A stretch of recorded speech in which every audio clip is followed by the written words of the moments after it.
आज शहर करनूल की पुरानी बस्ती हजरत मासूम बादशाह दरगाह के इलाके में एमएलए हफीज़ खान को पुलिस ने गिरफ्तार किया, इसलिए कि उन्होंने नारा लोकेश के पादा यात्रा में लोकेश से सवाल करने की कोशिश कर रहे थे, जिसमें इस लोकेश के पादा यात्रा में खलल होने के इम्कानात पुलिस को मालूम पड़ा। इस पादा यात्रा ग्रुप और हफीज़ खान के ग्रुप दरमियान लड़ाई नहीं हुए जैसा और लॉ एंड प्रॉब्लम को काबू में रखने के तहत हफीज़ खान को पुलिस ने गिरफ्तार किया। आखिर ये हंगामा क्यों हुआ, कैसे हुआ, नाजरीन हम आपको बताने की कोशिश करेंगे और दिखाएंगे भी।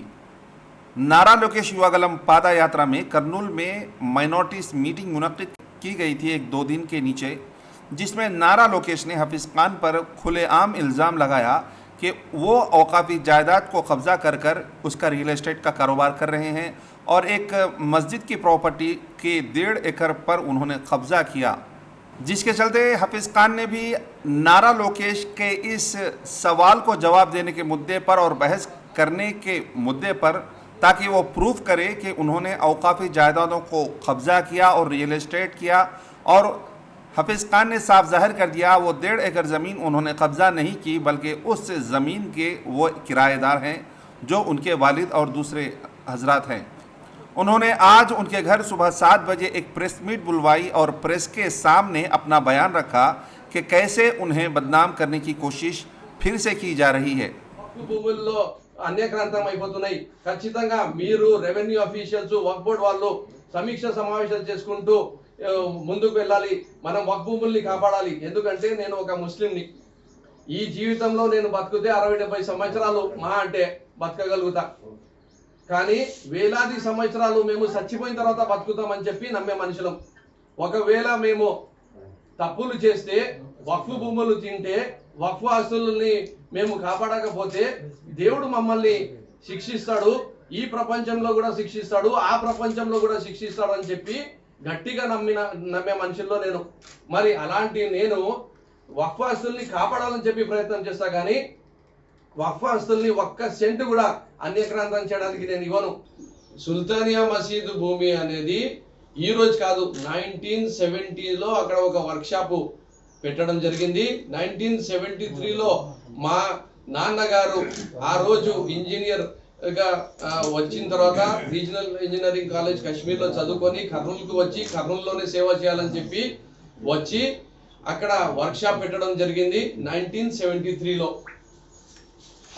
ఆ డాక్యుమెంట్స్ నా దగ్గర ఉన్నాయి, మీకు కావాలంటే చూపిస్తా। ఎంత పాత డాక్యుమెంట్స్ ఉన్నాయో చూడండి। నేను పుట్టలే, మా నాన్నకు పెళ్లి కాలే, 1973లో మేము వక్ఫ్ బోర్డ్ ల్యాండ్ రెంట్కి తీసుకొని వర్క్ షాప్ ఓపెన్ చేసినాం।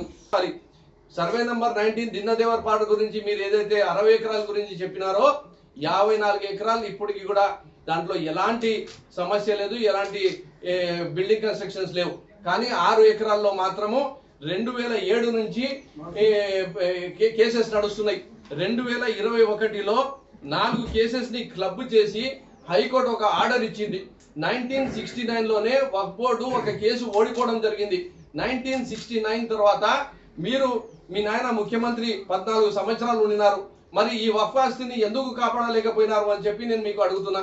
మీరు ఆ రోజు బలమైన వక్ఫ్ బోర్డుని తయారు చేసింటే ఈ పరిస్థితి వచ్చేదా అని చెప్పి మీకు సూటిగా हफीज़ खान ने तेलुगु देशम पार्टी गुज़िश्ता जो थी उसके पर इल्ज़ाम लगाया कि सर्वे नंबर 19 में उनकी ही हुकूमत यानी टीडीपी की हुकूमत में सर्वे नंबर 19 के औकाफी जायदाद के पर नो ऑब्जेक्शन सर्टिफिकेट पैसे लेकर दिया गया ईएपी स्टेट वक्फ बोर्ड के ज़रिए, जो फोर्जरी निकली, जिसके चलते वाईएसआरसीपी हुकूमत ने उस फर्जी नो ऑब्जेक्शन सर्टिफिकेट की जांच करवाकर उस ज़मीन को बचाने की कोशिश कर रही है, जिसमें 60 एकड़ में से 54 एकड़ ज़मीन जो सर्वे नंबर 19 की जो औकाफी जायदाद है औकाफी बोर्ड के कब्ज़े में है।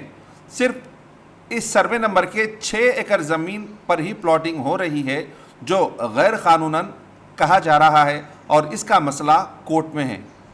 అలాగే మీ ప్రభుత్వంలో గత ప్రభుత్వంలో మీరు అధికారంలో ఉన్నప్పుడు ఒక ఎన్ఓసి ఇచ్చినారు, నో అబ్జెక్షన్ సర్టిఫికేట్, ఇది వక్ఫ్ భూమి కాదు అని చెప్పి, దానిపైన కూడా అది ఫోర్జరీ అని చెప్పి దానిపైన కూడా ఎంక్వైరీ చేసి దానిపైన కూడా మీరు ఖచ్చితంగా అతనికి శిక్ష వేయాలని చెప్పి ప్రయత్నం చేస్తుంది ఈ రోజు మా ప్రభుత్వము।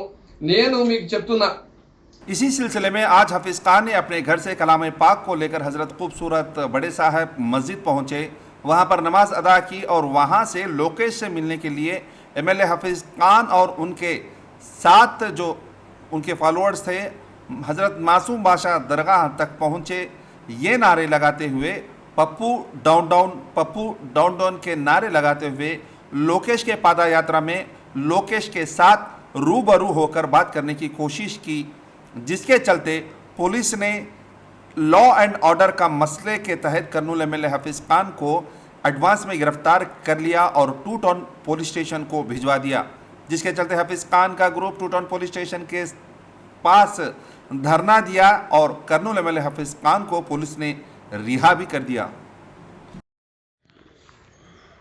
नारा लोकेश साहब पादयात्रा करते हुए कर्नूल आकर बहुत दिनों के बाद में, बहुत सालों के बाद में उन लोगों को बहुत ज़्यादा इलेक्शन नज़दीक आ रहे हैं तो मुसलमानों से प्यार आ गया और माइनॉरिटीज़ की जो है क्या बोलते हैं नारा लोकेश तो गुफ्तगू बोल के तेलुगु में लिखे, उर्दू में भी नारा लोकेश तो गुफ्तगू बोल के लिखे। नारा लोकेश के साथ गुफ्तगू लिखना बोलकर भी तेलुगु देशम पार्टी को नारा लोकेश के लोगों को नहीं मालूम है। तो ये लोग जो है रामोजी फिल्म सिटी में जैसा एक सेट डालते, जैसा एक एक्टिंग होती, जैसा कैमरा एक्शन बोल के बोलते, एक दो आर्टिस्ट रहते, उस तरीके से जो है एक आर्टिस्ट को विजयवाड़ा से, एक आर्टिस्ट को कड़पा से जो है ले के आके पूरे स्टेज्ड क्वेश्चंस, ऑर्केस्ट्रेटेड क्वेश्चंस उनके आदमियों से, उनके पार्टी के लोगों से सवाल करा के, अरे भाई सवाल कराए, कम से कम अच्छे सवाल कराए कि आप लोग बोले तो आपको बिरयानी खाना पसंद क्या, आप हमारे साथ आके बिरयानी खाते क्या, अरे तेरे को तू बिरयानी खाया तो क्या, नहीं खाया तो क्या, हमारे पास आको खाया तो क्या, नहीं खाया तो क्या, हलीम खाए क्या, आप उसको क्या बोलते ताजमहल को लेके गए क्या आपकी बीवी को, नहीं तो आप ताजमहल उनको गिफ्ट देते क्या। अरे क्या बात कर रहे भाई। आज जो है मुसलमान जो है गरीब तबका है, आज मुसलमानों के 4% रिजर्वेशन के बारे में अमित शाह साहब बोल रहे हैं, कर्नाटका में निकाल डालता हूँ, तेलंगाना में निकाल डालता हूँ। आपके बाप जो है चंद्रबाबू नायडू साहब, बीजेपी पार्टी बहुत ज़बरदस्त पार्टी है, बहुत अच्छी पार्टी है, उनकी क़यादत में मैं काम करने के साथ, उनके साथ काम करने के लिए फिर से एक वक्त तैयार हूँ बोलकर उन्होंने बोल रहे। शुभली साहब खुद पूछे आप बीजेपी के साथ पत्तू रख लेते या नहीं रख लेते, बोले तो गोल घुमा के क्या बोले आप कि जो है जैसा 2014 में बीजेपी साथ थी तो भी मैं जो है हमारी गवर्नमेंट किस तरीके से इंसाफ करी, कहाँ इंसाफ करी साहब। आप कितने एमएलए सीटां दिए तेलुगु देशम पार्टी 2014 में, कोई एक तो भी जीतने वाली सीट दिए क्या, कहीं तो भी जिताई सो साहब उनको जो है साथ दिए क्या। आज हमला 5 लोगों को सीट दिए, 4 लोग जीते और हमारी जीत में जगन मोहन रेड्डी साहब का पूरी तरीके से साथ है, ताउन है बोलकर भी हम जो है फ़ख्र से बोल सकते। उस तरीके से आप पॉलिटिकल अपलिफ्टमेंट करें क्या। उसके बाद में आपको एमएलसी आपको मिल गई, आप मिनिस्टर बन गए, क्यों मुस्लिम को कोई जो है यनमला रामकृष्ण रेड्डी साहब को भी एमएलसी दिए, शायद आप फाइनेंस मिनिस्टर बनाए, क्यों मुस्लिम को जो है आप एमएलसी नहीं दिए। ओके 2 साल 3 साल के बाद में शरीफ साहब को एमएलसी दिए तो शरीफ साहब को जो है जलील करके जो है घर में बिठाए, मगर उनको मिनिस्ट्री नहीं दिए। आपको फारूक भाई को जो है अपॉइंटमेंट तक नहीं दिए ना। भूमा नायक वालों को ला लेने के बाद में तो फारूक भाई से आप बात करना तक पसंद नहीं कर रहे थे। नंदियाल का बाई इलेक्शन आने की वजह से, वहाँ पे मुस्लिम वोट्स रहने की वजह से एकदम से फिर फारूक भाई याद आए, फारूक भाई को एमएलसी सीट दिए। एमएलसी सीट देने के बाद में आखिरी 6 महीने गवर्नमेंट है बोले तो मिनिस्ट्री दिए। आप कितने लोगों को जो है चेयरमैन बनाए, एमएलसीयाँ दिए, एमएलएस दिए पिछले 5 साल में बोलकर बात करो आप। उसके ऊपर तो कुछ भी बात नहीं करते। अच्छी बात है, ठीक है साहब, आप वो सब नहीं करते। फारूक भाई को कल जो है स्टेज के ऊपर नहीं बिठाया, सोचा नीचे बिठाए आप। आपके चंद्रबाबू नायडू साहब पार्टी में आने से पहले से फारूक भाई जो है तेलुगु देशम पार्टी में है। एनटी रामाराव साहब के साथ जो है उन्होंने एमएलए बने सो आदमी है, सीनियर मोस्ट माइनॉरिटी लीडर है, उन्होंने मंत्री के वैसा काम करे हुए हैं। उनको आप नीचे बिठा के आर्टिस्टों के साथ आप जो है ऊपर बैठे हुए हैं। आप जो है उनके साथ उनको क्यों नहीं बिठा लिया। आपके बाप से के उम्र के बराबर का आदमी है, चलो ठीक है। आप क्यों कर्नूल के तेलुगु देशम पार्टी के लीडर्स के, मुस्लिम लीडर्स के साथ क्यों नहीं मिले, क्यों उनके साथ नहीं बात करें, क्यों उन लोगों के साथ स्टेज के ऊपर जो है ठहर के एक फ़ोटो तक का नहीं लिया। आप उन लोगों के साथ जो है स्टेज पे बैठ के क्यों आप बात नहीं करें। आप रियल कर्नूल की पब्लिक से क्यों नहीं बात करें। क्यों जो है लोग कड़पे से, आदोनी से, बनगनपल्ली से, नंदियाल से लेकर आए आप। क्यों कर्नूल के जो है उलेमाए दिन से क्यों नहीं बात करें आप। क्यों मशाइख इकराम से क्यों नहीं बात करें आप। कर्नूल की आवाम से क्यों नहीं बात करें आप। ये कब तक आपका यह ड्रामा चलता रहेगा नारा लोकेश साहब? इस तरीके के ड्रामे छोड़िए। हम जिस तरीके से 5 सीटें दिए, आज भी 5 सीटें देते। आप जिस हमला बोल रहे हैं उस तरीके से आप बोलो। कितने एमएलसी सीटें देते बोलो, कितने चेयरमैन देते बोल के बोलो। आज एमपीटीसी, जेडपीटीसी, काउंसलर, कारपोरेटर और vice chairman, municipality chairman, deputy mayor, mayor, corporation के chairman, MLCs, MLAs, deputy CM तक हम लोग जो है आज मुस्लिम लीडरशिप को स्ट्रेंथनिंग करने में काम करें। हम आपके बजट से 2 गुना 3 गुना ज़्यादा बजट आज हम खर्च कर रहे हैं। उसके बारे में बात करो। 500 रुपये के तोहफे के बारे में कट बोल के बोल रहे। अरे 500 रुपये का तोहफे के पैसे जो है चंदे में जो है जुम्मा के दिन डाल देते हम ना। हमारे को आपके 500 रुपये का तोहफा नहीं होना। हमारे बच्चों को जो है इल्म होना, हमारे लोगों को जो है आरोग्यश्री के ज़रिए जो है हेल्थ केयर होना, हमारे लोगों को जो है हाउसिंग होना, हमारे लोगों को घर के पट्टे होना, हमारे लोगों को जो है फाइनेंशियल सपोर्ट होना, ताकि जो है वो लोग अपनी ज़िंदगी में आगे बढ़ सके। ये सारे चीज़ों में अगर आप 50,000 करोड़ रुपए 5 साल में खर्च करें तो 2 लाख करोड़ रुपए से ज़्यादा पैसा सिर्फ 4 साल में जगन मोहन रेड्डी साहब करें। तो आप किस तरीके से जो है जगन मोहन रेड्डी साहब से आप जो है तुलना करते या उनके साथ जो है बात करने की कोशिश करते। मैं और आप मेरे बारे में भी बहुत सारी चीज़ें बोले। मैं आपसे गुजारिश कर रहा हूँ, मैं आपकी पादयात्रा में आता हूँ, अकेला आदमी आता हूँ।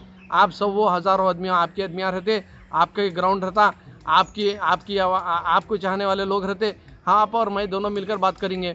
माइनॉरिटीज़ डेवलपमेंट के बारे में बात करने रेडी, कर्नूल के डेवलपमेंट के बारे में बात करने के वास्ते रेडी, कर्नूल के हाई कोर्ट के बारे में बात करने के वास्ते रेडी, कर्नूल के जुडिशल कैपिटल के बारे में बात करने के वास्ते रेडी। या मैं अगर कोई ज़मीन जायदाद अगर मैं जो है वक्फ बोर्ड के ले हूँ तो उसके ऊपर भी बात करने के वास्ते रेडी। कुरान पकड़ के लेके आके मस्जिद में ठहर के बात करने के वास्ते आपके साथ मैं रेडी हूँ बोलकर आपको बताना चाह रहा हूँ। कल लोकेश का एक सवाल था खान साहब कि पूरे मुस्लिम एमएलए को जिता लेने के बाद भी तुम्हारे पास बहुत सारे इश्यूज है, कुछ भी नहीं हुए बोलेगा, उसके बाद आपका क्या है? देखिए साहब, कुछ भी नहीं हुआ बोल के बोले तो ऐसी बात है कि अल्लाह सुब्हानहू तआला जो है हज़ारों करोड़ों जो है रहमतें हमारे ऊपर, हर इंसान के ऊपर बरसा रहा। कुछ भी नहीं हो रहा बोल के बोले तो कैसा? तो जिस तरीके से जो है इंसान है, कहीं ना कहीं जो है भूल चूक होती रहती, कहीं ना कहीं किसी को तकलीफ़ होती रहती। उस हर चीज़ को जो है सुधार लेते हुए, सिखा लेते हुए, समझा लेते हुए आगे चलना है। आप बताओ हमारे को ये फ़लानी भूल चूक है, ये फ़लानी चीज़ है, तो उसके ऊपर ज़रूर अगर हमारे से गलती हुई है तो उसको ठीक करेंगे। वक्फ ट्रिब्यूनल को जो है गवर्नमेंट ऑफ आंध्र प्रदेश देवतु मलने का पूरा इरादा करने के बाद भी जो है एक शख्स जो है कोर्ट को जाकर उसको रुकाए, उसके पर बावजूद भी जो है वक्फ ट्रिब्यूनल कर्नूल को आए। इसके अंदर आप लोगों की कितनी मेहनत रही? ना सिर्फ वक्फ ट्रिब्यूनल कर्नूल का आया है, लोक आयुक्त, CBI कोर्ट, ऐसे कई किस्म के CID कोर्ट, ऐसे कई किस्म के कोर्टों को जो है ऑलरेडी कर्नूल में हम लोग लाए हैं, क्योंकि हम जुडिशल कैपिटल बनाना चाहते हैं। हम कर्नूल की जो है भलाई करना चाह रहे हैं, हम कर्नूल को जो है डेवलप करना चाह रहे हैं, इसीलिए जो है सारे चीज़ों को लेकर आए हैं। आप क्यों नहीं ला सके? आप क्यों हमारे को एम्स नहीं दिए? क्यों आप कैपिटल नहीं दिए? क्यों आप स्मार्ट सिटी नहीं दिए? क्यों आप जो है आपके वेंकैया नायडू साहब आपके मिनिस्टर थे ना, आप और दोनों बीजेपी मिली हुई थी ना, जब हम तो मिले हुए नहीं है ना। हमारे के साथ तो जो है सौतेला रिश्ता जैसा रहता वैसा जो है हमारे साथ तो बर्ताव है बीजेपी का। आप तो जो है सगे माँ बाप के बच्चे जिस तरीके से रहते उस तरीके से मिले हुए थे ना आप लोग, भाई भाई के वैसा। क्यों आप जो है कर्नूल को डेवलप नहीं करे? क्यों टेक्सटाइल पार्क नहीं करे? क्यों आप इंडस्ट्रियल हब को जो है पानी तक नहीं दिए? क्यों आप इंडस्ट्रियल पार्क के ऊपर जो है 100 करोड़ 200 करोड़ खर्च क्यों नहीं करे? न्यू एजुकेशन पॉलिसी के तहत जो है उर्दू को जो ख़त्म किया जा रहा है, उसके अंदर जो है उर्दू को जो है डेवलप करता हूँ बोल को लोकेश का एक कल प्रॉमिस था, उसके ऊपर क्या है? देखिए, new education policy first of all central government policy है। उनको सेंट्रल गवर्नमेंट पॉलिसी क्या है, एजुकेशन पॉलिसी क्या है, उनको कुछ मालूम ही नहीं है, तो अब उनसे क्या बात करेंगे, क्या बोलेंगे हम? सैयद महमूद पीर, bureau report, the Pir times.